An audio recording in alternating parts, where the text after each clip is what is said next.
Olá, sejam todos bem-vindos a mais uma aula do mini curso de Arduino. Aqui quem fala é Samuel do PETCC e na aula de hoje nós aprenderemos a utilizar uma tela LCD no Oakley.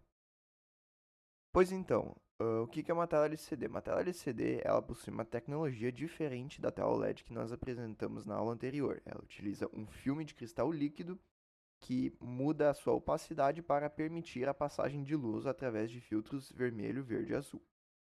A tela LCD que nós utilizaremos nessa aula ela possui a tecnologia TFT, que é muito comum em painéis como notebooks, painéis digitais de carros e outros tipos de eletrônicos. E essa tela ela possui 2.8 polegadas e é controlada pelo chip ILI 9341 e é muito popular para utilização com Arduino Uno, Mega, ESP32 e outros tipos de placas. O módulo que nós utilizaremos vai possuir uma resolução de 240 por 320 pixels, que é a resolução máxima que esse CI suporta, e terá 16 bits de cores. No caso, nós teremos 5 bits para vermelho, 6 bits para verde e 5 bits para azul. Então, no total, nós teremos 65.000 cores. Os módulos que possuem essa tela podem vir ou não com um filme resistivo ou capacitivo para permitir interação por toques. Há versões dessa tela que são touch e tem versões dessa tela que não são touch.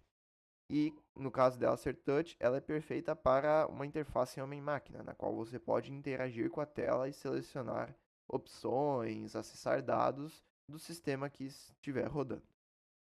Além disso, esses módulos de tela TFT podem possuir um cartão SD para realizar a leitura ou carregamento de imagens e outros arquivos da memória de um cartão SD para a tela, para poupar armazenamento, o uso do armazenamento do Arduino Uno. Então, o módulo que nós utilizaremos possui a tela TFT, o controlador IL9341, além de um sensor capacitivo FT6206. Então, quantas especificações? Sobre o controlador da tela, ele possui 172.800 kilobytes de GRAM, que seria a memória gráfica, porque são 18 bits por pixel, são 240 por 320 pixels, e pode possuir até 18 bits de cores. É por isso que nós temos essa quantidade de GRAM e não menos para representar a nossa tela com 16 bits. Ela suporta tanto uma comunicação paralela que varia de 8 a 18 bits de largura, ou comunicação SPI, que será a comunicação utilizada na aula de hoje. Além disso, nós possuímos um sensor capacitivo do modelo FT6206. Ele consegue suportar toques e gestos, no caso até 2 toques. A gente não utilizará esse recurso hoje. E ele retorna uma posição absoluta. Ele não leva em consideração a orientação da tela, pois é um circuito diferente. Então nós teremos que lidar com as entradas retornadas por esse sensor de toque e planejar qual seria a posição baseada na rotação da tela. Ele possui uma taxa de leitura de 80 Hz, no caso, então, a cada aproximadamente 12 ou 13 milissegundos, ele retorna uma leitura.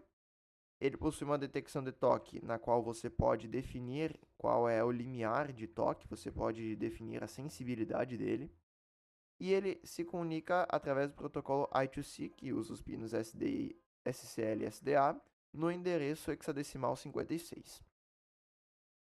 Então, nós temos aqui as nossas conexões. Então, aqui nós temos toda a pinagem. Ele utiliza 9 pinos. A alimentação, que é o VCC e o GND, você liga no 5 volts e no GND do Arduino. O CS é o Chip Select, ele vai na porta 10. DC, ele é que comanda se a gente vai comandar a tela ou receber dados dela. A gente coloca no pino 9. O MOSE, o SCK e o MISO são pinos já definidos para comunicação SPI no Arduino Uno. Então, o MOSE ou SDI é o 11, o SCK é o 13 e o MISO ou SDO é o pino 12. As portas I2C, SCL e SDA são a 5 e a 4 também padrão no Arduino. A gente possui dois pinos extras, que são os pinos de backlight e de reset, cuja lógica no Oakley não está implementada. Na vida real, vocês precisariam ligar, por exemplo, o pino de LED, que seria o de backlight, diretamente no 3,3 volts. Mas aqui nós não precisamos. E o pino de reset no pino de reset do Arduino para reiniciar a memória toda vez que o Arduino reiniciar. Nós temos aqui então código Hello World. Eu vou copiar isso aqui. Já vamos colar lá no nosso exemplo do Arduino. Então nós iremos aqui e iremos colar esse código.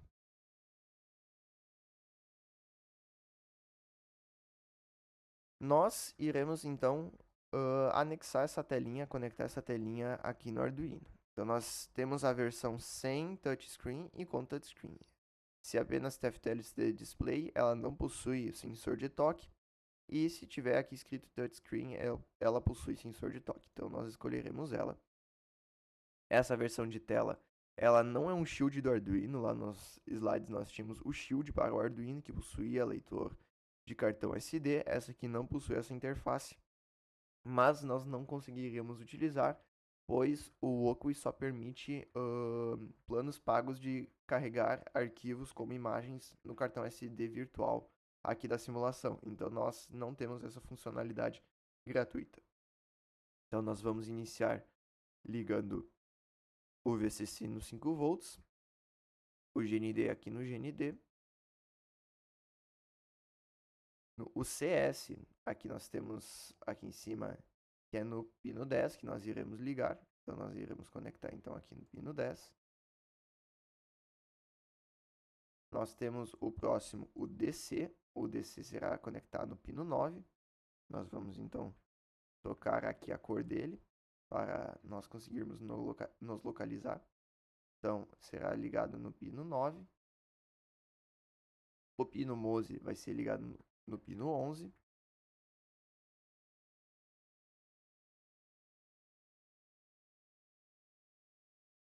O SCK será conectado no pino 13. Então, nós iremos aqui no pino 13.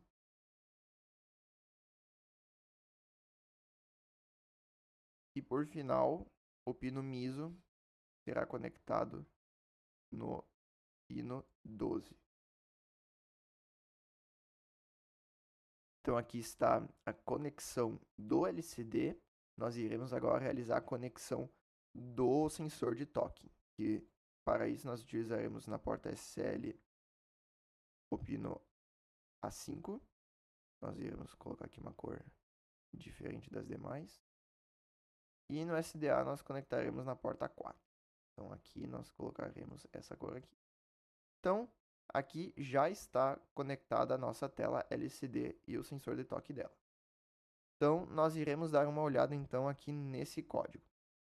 Inicialmente nós temos a biblioteca SPI, que é a interna do Arduino. Nós precisaremos importar as bibliotecas Adafruit e GFX, que trata do desenho de caracteres e formas na tela, realiza todas as operações gráficas de todas as telas da linha Adafruit. Vão precisar dessa Adafruit GFX. Aqui nós temos o driver da placa, o L9341, ela carrega a biblioteca responsável pela comunicação com o chip, e a Adafruit FT6206, que seria a biblioteca para o sensor de toque. Então nós temos aqui o define dos pinos DC e CS, são os únicos pinos que nós precisamos declarar aqui no código para criar o objeto TFT, que seria o objeto que lida com a nossa tela TFT. Então nós temos aqui a Adafruit L9341 TFT, aqui nós inicializamos ela. A gente precisa também inicializar o sensor de toque, o FT6206. Nós não precisamos passar nenhum parâmetro aqui para ele, a gente só chama essa função construtora. Nós também criamos essa funçãozinha aqui. Esses aqui são dois protótipos de funções, nós depois declaramos ela mais embaixo, definimos ela, que elas só estão declaradas. Aqui nós temos um array de bytes muito semelhante ao array de bytes OLED que nós utilizamos na aula passada para desenhar um ícone bitmap na tela OLED. Só que aqui nós temos ele para a nossa tela LCD. Aqui nós temos outro item bitmap, dessa vez é colorido, e irei explicar ele um pouco mais a seguir. Nós temos aqui o void setup. O void setup começa as inicializações. Nós temos serial.begin, tft.begin para inicializar a interface da tela LCD. Nós temos aqui CTP, que seria o sensor de toque, .begin 40. 40 é o limiar de toque. Ele é utilizado como padrão na biblioteca da Fruit. Se vocês quiserem modificar ele na vida real, caso não esteja com uma sensibilidade desejada, vocês podem definir aqui uma sensibilidade diferente. Porém, aqui na nossa simulação, isso aqui não vai importar muito, então nós iremos deixar com 40. Aqui nós temos algumas mensagens de debug, caso seja iniciado ou não. E aqui nós chamamos a função drawScreen, que seria a que desenha a tela inicial. Depois eu vou explicar mais o que ela faz. Então nós temos aqui no void loop uma verificação se houve toque no sensor capacitivo, então a gente chama CTP touched. Ele vai retornar true ou false se houve toque. Caso seja true, ele entra nessa função. Nós temos aqui o test point. Test point é um struct, é uma estrutura de dados própria da biblioteca do sensor de toque. Então ela vai armazenar as nossas informações como o toque na posição X, Y e o ID. O ID nós não utilizaremos, pois será apenas toques únicos. Então nós chamamos essa função getChords. A função getChords aqui é uma função que ela não está incluída com a biblioteca, isso eu não entendo porquê, pois como o sensor de toque retorna a posição absoluta, porém a tela ela possui uma posição relativa baseada na orientação da tela, caso você utilize essa tela no modo paisagem em vez de retrato, como é que está aqui, caso você clique num canto, irá aparecer o item como se tivesse sido clicado no outro ponto. Ou se utiliza essa tela de ponta cabeça, os pontos vão aparecer em cantos diagonalmente opostos. Então, para que a gente consiga definir com precisão onde é que foi o toque independente da rotação da tela, nós precisamos ser um pouco criativos, por assim dizer, e fazer o mapeamento desses pontos. Então, se a rotação for igual a zero, nós precisamos criar então um objeto, né? O objeto é o getPoint, a gente chama, então ele retorna o valor absoluto, e depois a gente cria um novo ponto, né? Então a gente diz que o P vai se tornar um novo ponto, só que daí vai ser a posição 240, seria a menor largura, menos o ponto retornado por essa função aqui em cima, a gente simplesmente sobrescreve. 320 menos a posição y retornada, pois aqui então, aqui é o eixo x e aqui é o eixo y nessa orientação. O nossa tela, o nosso sensor de toque ela não retorna exatamente desse jeito, então nós precisamos realizar essa manipulação. E PZ nós simplesmente copiamos ele do valor original para o novo struct. Caso for igual a 1, ele vai girar no sentido anti-horário, não no sentido horário, como é que era a tela OLED. Ela vai virar para cá. Nós temos que realizar novamente essa manipulação. Caso a tela tenha rotação igual a 2, que é de ponta cabeça, os pontos retornados são idênticos aos originais. Então, se aqui é 0, 0, ele vai continuar como 0, 0. E se a rotação for igual a 3, quando a tela é paisagem nesse sentido aqui, ele vai inverter o eixo Y. E então, daí ele retorna esse novo struct de acordo com a posição da tela. Então, quando nós retornamos esse valor para esse struct P, nós definimos o cursor na posição 20 e 0.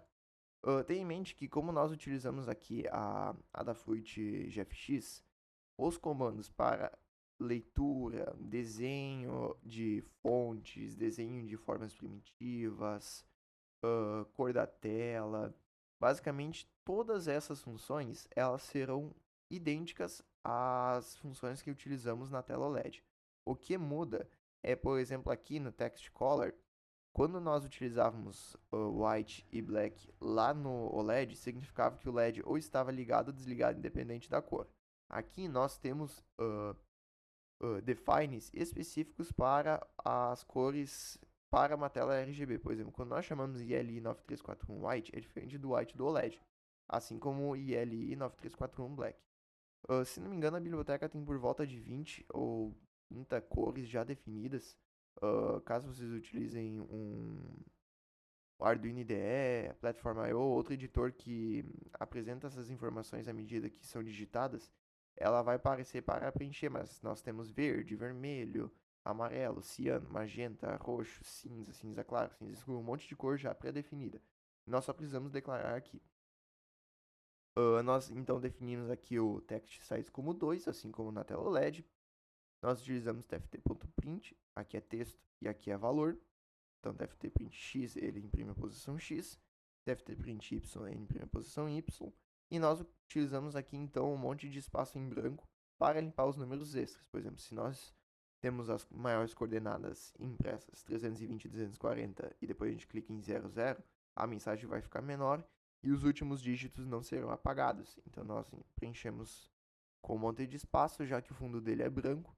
Então, ele vai apagar aqueles dígitos. No caso da gente não definir o fundo como sendo preto, ele vai sobrescrever uma letra em cima da outra e pode haver problemas em legibilidade. Então nós definimos aqui o fundo como preto e a letra como branca. Nós então chamamos fill circle. Fill circle é basicamente um círculo preenchido. Nós passamos as coordenadas que nós queremos que ele seja desenhado, o raio e a cor. Aqui depois nós iremos ser um pouco mais criativos, trocar essa cor. Por exemplo, Dark Cyan é uma cor já pré-definida nessa biblioteca, que é o ciano escuro. Daí então nós realizamos uma pequena verificação. Se a posição x e y forem menores que 20, então no caso esse cantinho aqui, nós acrescentamos 1 à rotação e nós realizamos módulo de 4 para que a rotação sempre assuma os valores 0, 1, 2, 3 em sequência. Então, 0, 1, 2, 3. Daí, quando vira 4, o módulo de 4, o resto é 0. Então, a rotação volta a ser 0. Nós preenchemos toda a tela de preto para apagar ela. E nós chamamos novamente a função drawScreen, que seria a função que escreve a tela. Aqui embaixo nós temos então a função que escreve a tela. Nós temos aqui, a gente define a rotação da tela baseada na rotação determinada aqui em cima. Nós então colocamos o cursor na posição 20, 120. Se a tela possui essa orientação de fábrica, a posição 20, 120 é aqui, mais aqui para baixo, primeiro terço da tela. Nós definimos que a cor será vermelha, o tamanho da letra igual a 3, e nós iremos escrever Hello World. Daí, novamente, nós definimos o cursor 20, 160, que é um pouquinho mais para baixo. Nós definimos o tamanho da fonte como 2, e nós imprimimos várias cores. Daí, então, nós iremos escrever nas cores vermelha, verde e azul, 3 corações. Novamente, a gente utiliza tft-write 3 para digitar caracteres que não estão disponíveis no nosso teclado. Daí, então, por fim, nós desenhamos o botão de rotação. Então, nós utilizamos exatamente a mesma função lá na nossa tela OLED. Então, nós chamamos draw bitmap 00, que é a posição x e y originais. A gente chama hot.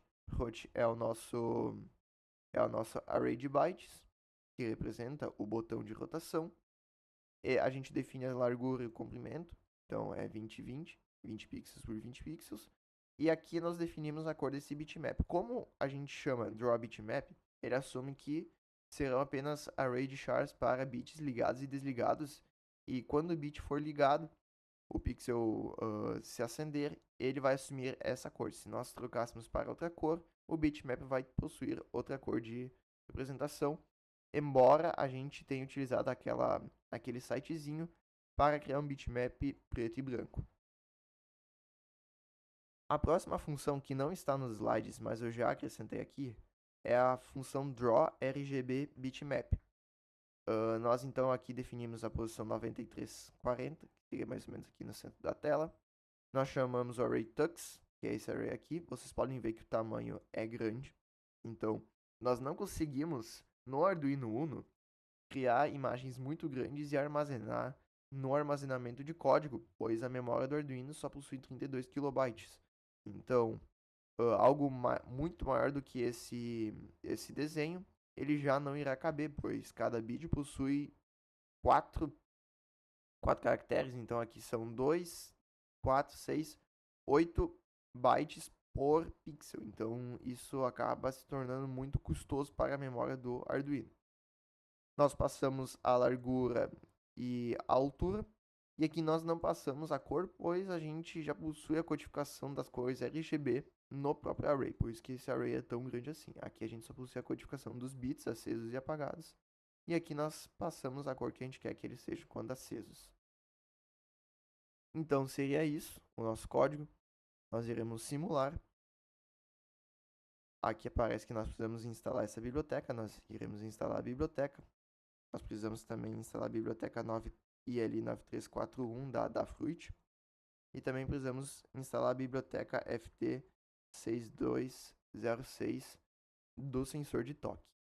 Então nós iremos aqui começar a simulação.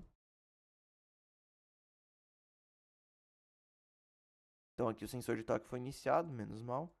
E nós temos aqui a nossa telinha TFT. Nós temos aqui então o pinguim do Tux, que foi definido como bitmap naquele grande array. Vocês podem perceber que a imagem é extremamente pequena, ela não cobre nem um décimo dessa tela e ela possui já um tamanho muito grande.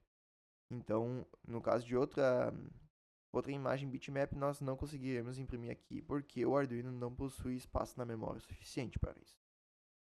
Então, nós temos aqui Hello World vermelho, várias cores e 3 corações nas cores RGB. Ao iniciar os toques, que vocês utilizam simplesmente um botão esquerdo no mouse, vocês podem passar aqui, ó. Vocês podem ver que ele desenha na tela círculos ciano escuro, que referem-se à posição do cursor da tela. Podem ver aqui que a tela ela desenha um ponto bem onde é que eu clico. E aqui aparecem as coordenadas. Se eu clicar aqui no botão de rotação, ele gira para sentido anti-horário. E novamente aqui nós podemos ver aqui, ó. Aqui é 45,5, aqui seria 00, não irei clicar senão ele gira. E aqui embaixo é 320, 318, 238, se eu clicar mais no cantinho aqui eu não consigo. Mas seria basicamente 320 e 240. Aqui em cima é 320 0 e aqui é 30 240. Aqui mais no cantinho. Se eu clicar novamente ele gira de cabeça para baixo. Daí aqui nesse cantinho seria 320 e 240. Aqui seria 240 0, que seria 0, 320, e aqui 0, 0. Daí então aqui teria 0, 240. Aqui embaixo, em algumas telas, possui botões que só são filme resistível, eles são uma região da tela que dá para clicar, mas não são botões de fato. Os botões você acaba codificando no código. Aqui nós não temos, então fica um pouco difícil de ver onde é que a tela acaba. Mas seria aproximadamente aqui, 317, 237, 320, 0. Clicar novamente, a tela volta na posição inicial.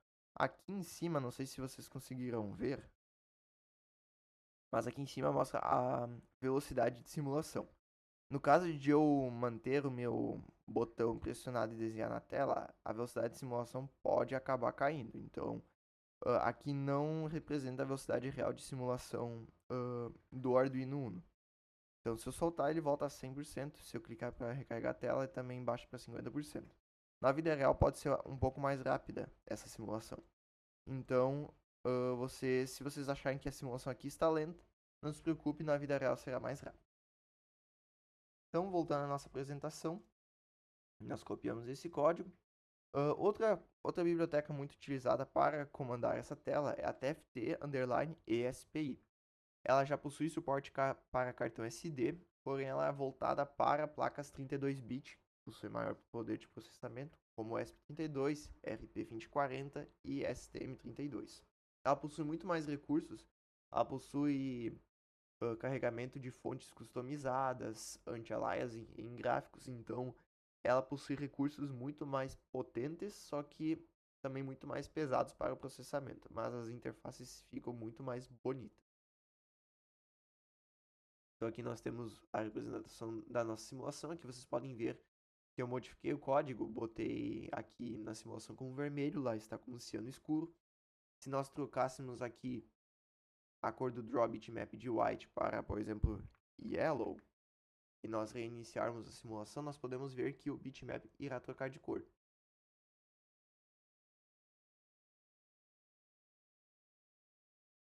Aqui em cima vocês podem ver, o botão ficou amarelo, porque a função draw bitmap você define a cor de representação do bitmap, já que ele apenas indica ligado e desligado.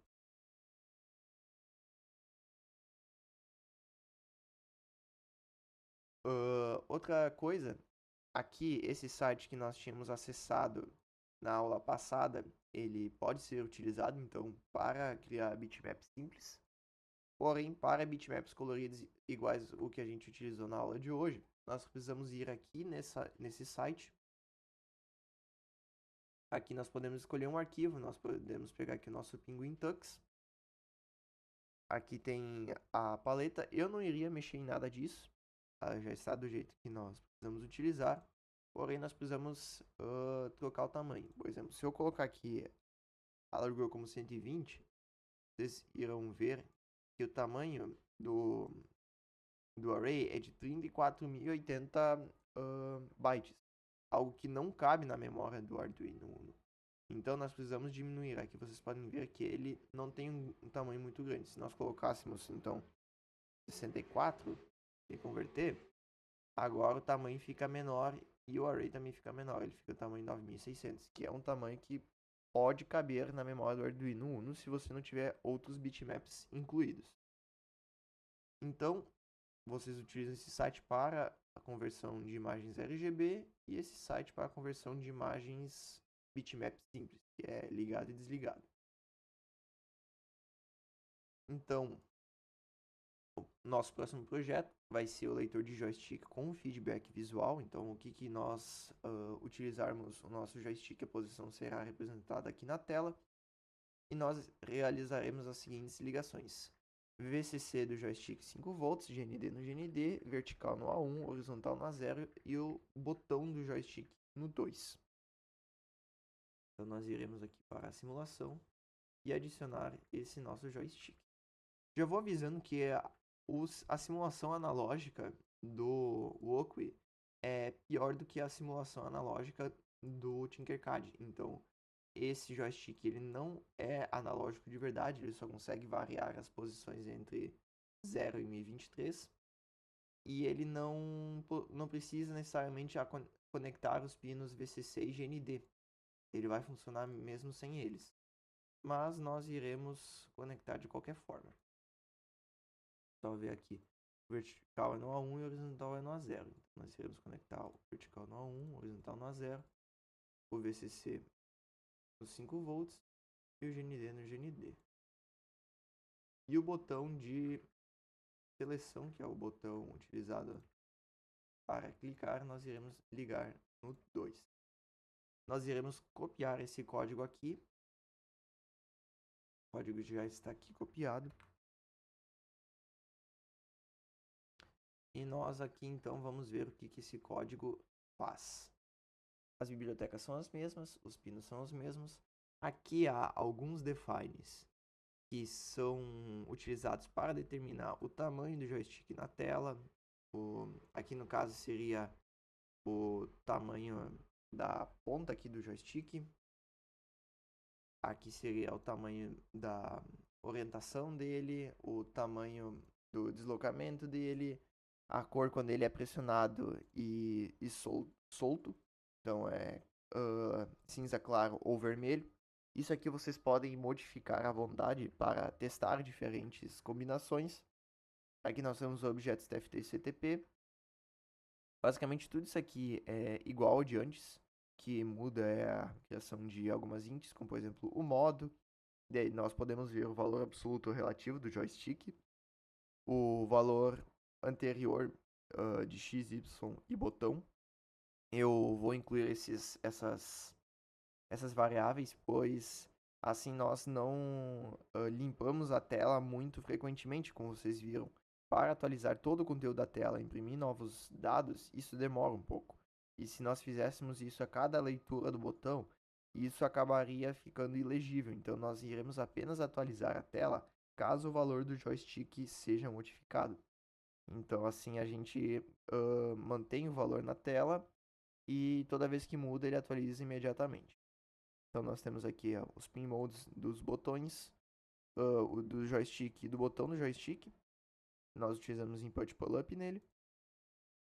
E nós temos inicialização do TFT e do sensor de toque. E aqui embaixo nós realizamos a leitura do eixo X, Y e do botão. Nós acabamos invertemos ele porque daí assim, quando está pressionado é 0, quando está solto é 1, nós invertemos então esse valor aqui. Quando nós verificamos se o valor de antes é diferente do valor atual, nós atualizamos esses valores e chamamos a função de desenhar o joystick na posição X, Y e com valor de botão. O que essa função faz? Essa função aqui ela ficou um pouquinho complicada por causa que nós precisamos limpar a tela somente na posição do joystick e garantir que a região a ser limpa ela abrange toda a região do botão joystick, inclusive se ele escapar da posição original dele. Então, para isso, nós definimos a altura e largura da tela.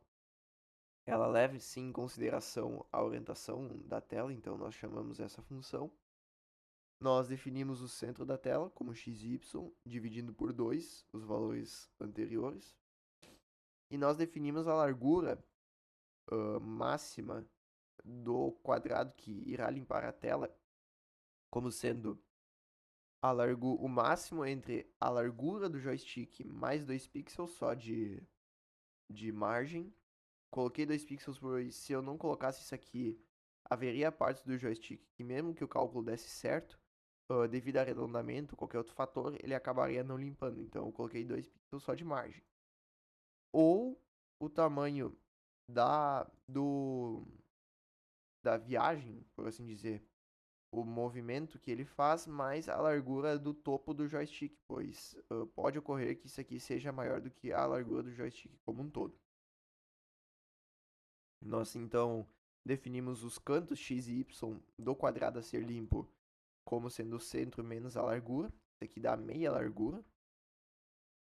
Nós então preenchemos um retângulo na posição corner x, corner y com o max width vezes 2, já que isso aqui seria meio que o raio, né? A largura do joystick e a altura ao mesmo tempo. Nós multiplicamos por 2 e preenchemos de preto. Nós então desenhamos um círculo da largura do joystick, que seria essa largura externa, na cor branca. Isso aqui é um círculo vazio, somente as bordas. Aqui é um retângulo cheio, preenchido. E nós realizamos o cálculo da regra de 3 entre o valor lido do joystick e a posição na tela. Nós então realizamos essa posição. A gente subtrai 512 do valor lido, pois o joystick ele varia da esquerda para a direita, porém o centro dele é do valor 512.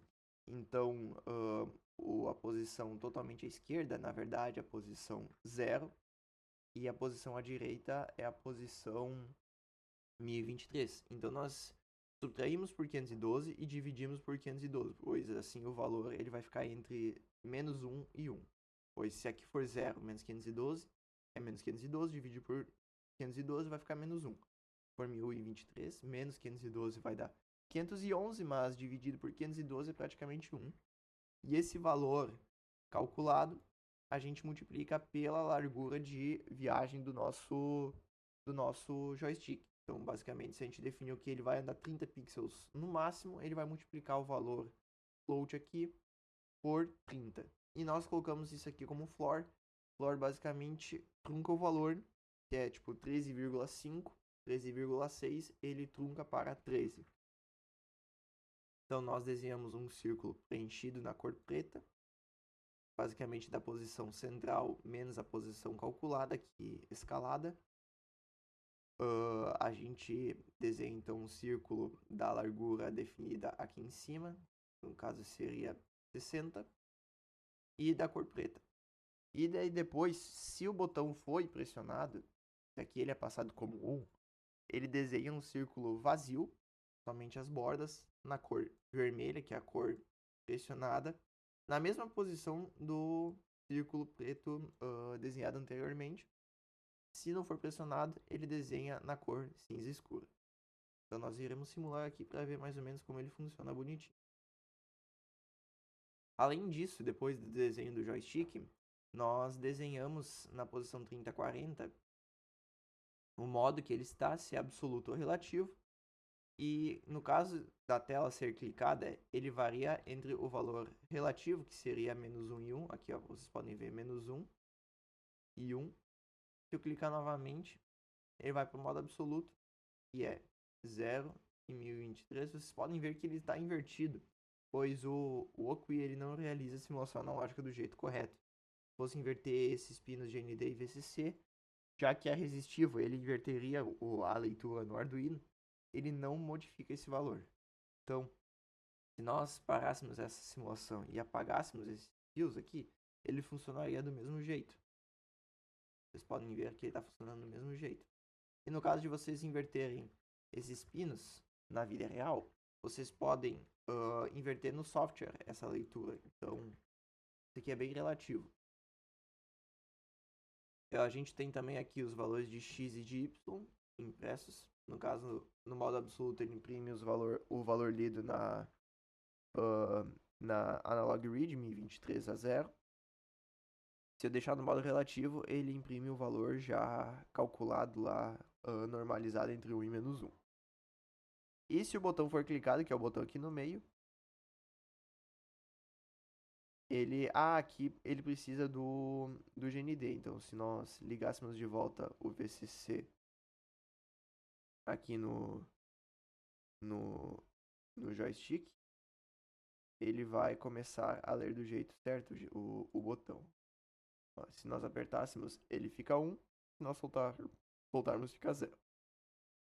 Então aqui nós podemos ver que ele está funcionando. Só que eu não gosto do... vocês podem utilizar as setas do teclado para movimentar. Só que eu não gosto que ele não possui meios valores, né? Ele não parece ser verdadeiramente analógico. Então nós iremos apagar esse joystick e nós faremos um joystick caseiro. Nós iremos pegar Slide Potentiometer, que é um potenciômetro de deslizamento.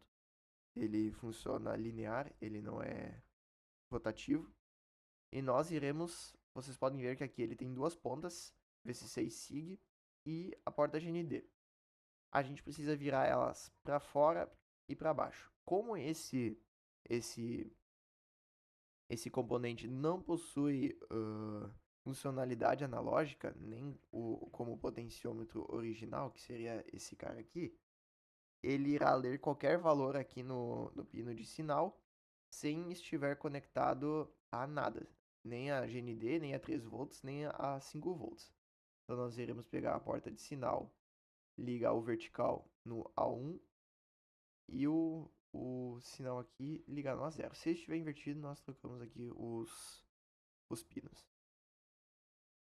Nós podemos parar aqui e colocar um outro botão, tem o botão no meio do mouse. Um dos pinos vai no GND, nós iremos então aqui trocar a cor dele. E esse lado aqui, espera aí, só deixa eu diminuir o tamanho do nosso circuito. O outro pino, nós iremos dar uma volta grande aqui em cima e ligar no 2. Daí então, se nós simularmos aqui, nós temos ele aqui desenhado.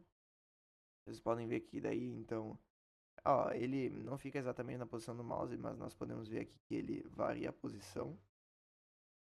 Nós colocarmos tudo aqui para o lado, ele vai tudo para nossa esquerda. Se colocarmos aqui, ele vai tudo para nossa esquerda. Se nós clicarmos o botão, ele fica como 1 ou 0. E aqui é a mesma coisa. Então nós podemos ter uma posição mais fina comparada ao próprio simulação do botão. Vocês podem ver aqui em cima que nesse momento o nosso círculo do joystick está dentro do círculo maior, que seria a posição total do joystick. Mas se nós colocarmos tudo para fora, podem ver que ele sobrepõe esse círculo original. Então é para isso que nós utilizamos esse max aqui em cima. Se nós colocarmos apenas joy radius, que seria esse círculo maior, essa borda aqui, ela ficaria impressa na tela, ela não seria apagada, a menos que preenchesse toda a tela de preto. Isso é muito mais custoso, pois assim, ó, do jeito que está, a tela não atualiza com tanta frequência e ela não fica tendo esses artefatos como se eu estivesse mexendo o joystick a todo momento. Podem ver aqui então, ele lê certinho. O botão aqui, quando é pressionado, é 1, quando é solto é 0. E aqui os valores absolutos e relativos. Então, basicamente, a simulação que nós fizemos com o LCD é isso. As funcionalidades dele são muito parecidas com as de uma tela OLED, a diferença é que ele possui suporte a cores. Mas vocês agora já sabem como utilizar os displays no Oakley. Seria isso. Até a próxima aula.